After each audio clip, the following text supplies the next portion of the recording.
हमारे साथ मौजूद हैं समाजवादी पार्टी से राज्यसभा सांसद प्रोफेसर राम गोपाल यादव।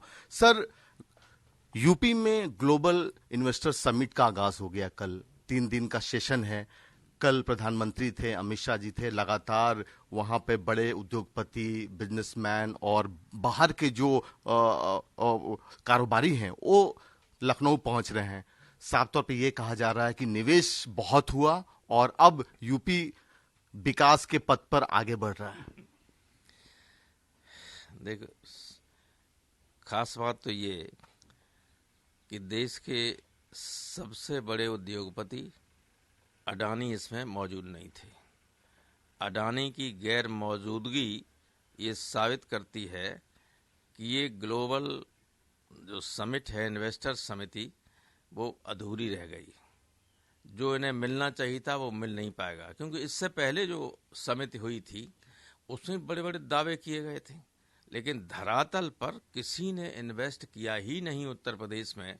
और अब भी मैं ऐसे तमाम लोगों को जानता हूं जिनसे अधिकारियों ने जबरन कहा है कि भाई दे दो, काम तो कुछ होना ही नहीं है, कम से कम कहने को हो जाएगा कि इतना बड़ा इन्वेस्टमेंट हुआ है। तो ये तो आपको अगले कुछ दिनों में दिख जाएगा कि कितना इन्वेस्ट हुआ है। मैं समझता हूँ हो इन्वेस्ट ही अच्छा है उत्तर प्रदेश के हित में, लेकिन फर्जी तौर पर उसे दिखाने का जो प्रयास किया जाता है, इससे जनता ऊब चुकी है। और मैं नहीं समझता हूँ कि ये कोई सफल इन्वेस्टर समिति है, ग्लोबल इन्वेस्टर समिति है, क्योंकि लोग वादा कर जाएंगे और करेंगे कुछ नहीं। आपको लगता है कि 2024 में बीजेपी को इस तरह के समिट से फायदा होने वाला है? नहीं, इससे नुकसान होगा, क्योंकि जनता को ये उम्मीदें बता देंगे और उम्मीदों खरे रत्ती भर नहीं उतरेंगे तो रिवर्स गियर में चली जाएगी गाड़ी। सर, अडानी को लेकर विपक्ष में कुछ फाड़ दिखाई दे रहा है, कंसेंसस नहीं है विपक्ष में। आपको लगता है कि उस दिन राहुल गांधी की टीम संसद में मौजूद थी, तमाम पार्टियां बैकआउट किए हुए थे? नहीं, किसी तरह का नहीं, सब इस मामले में एक हैं। सबका ये मामला है कि उस जो प्रश्न उठाए हैं विभिन्न पॉलिटिकल पार्टीज के लोगों ने, उसकी जांच होनी चाहिए। हमारे कल सुप्रीम कोर्ट ने भी कहा कि हम नीतिगत मामलों में हस्तक्षेप नहीं करते, लेकिन जो इन्वेस्ट करने वाले हैं, जिनके पैसे जमा हैं बैंकों में, विभिन्न फाइनेंशियल इंस्टीट्यूशंस में, LIC में, पॉलिसी होल्डर्स हैं, उनके इंटरेस्ट को रक्षा के लिए कोई रेगुलेटर होना चाहिए, अपॉइंट होना चाहिए, क्योंकि सबके मन में संदेह है, सबको डर है।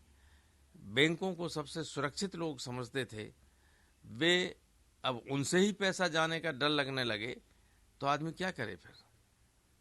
तो लोगों में दहशत है, चाहे वो बैंकों में पैसा जमा करने वाले हों, चाहे LIC से पॉलिसी लेने वाले हों, सबके मन में है कहीं ऐसा ना हो कि हमारा सारा पैसा चला जाए। तो उसकी सुरक्षा की कोई गारंटी होनी चाहिए। अभी तो रिजर्व बैंक ऑफ इंडिया ने केवल 5 लाख की गारंटी दी है कानूनन। अगर आपके 5 करोड़ भी जमा हैं तो 5 लाख से ज्यादा नहीं दे सकती, मैक्सिमम 5 लाख दे सकती।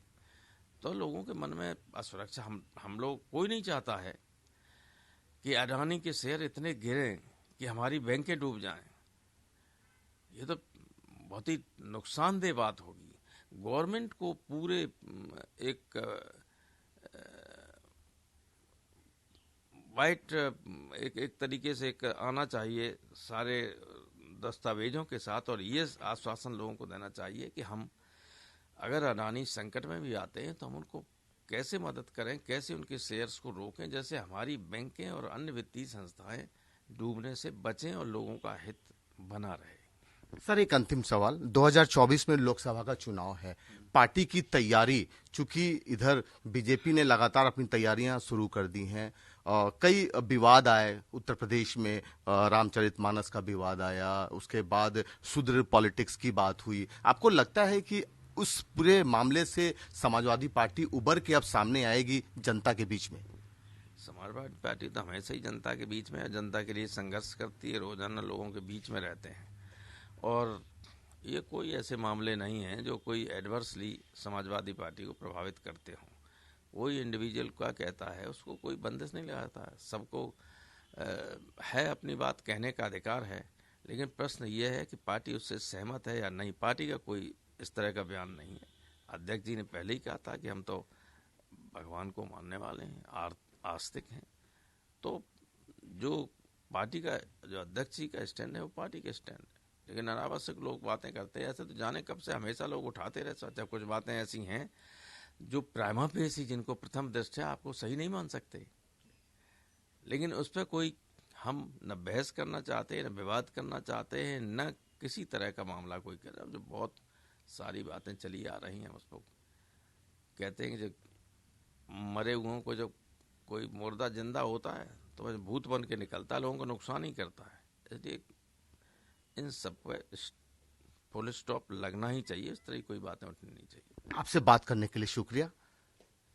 कैमरा पर्सन रोहित के साथ पुष्कल, भारत समाचार, दिल्ली।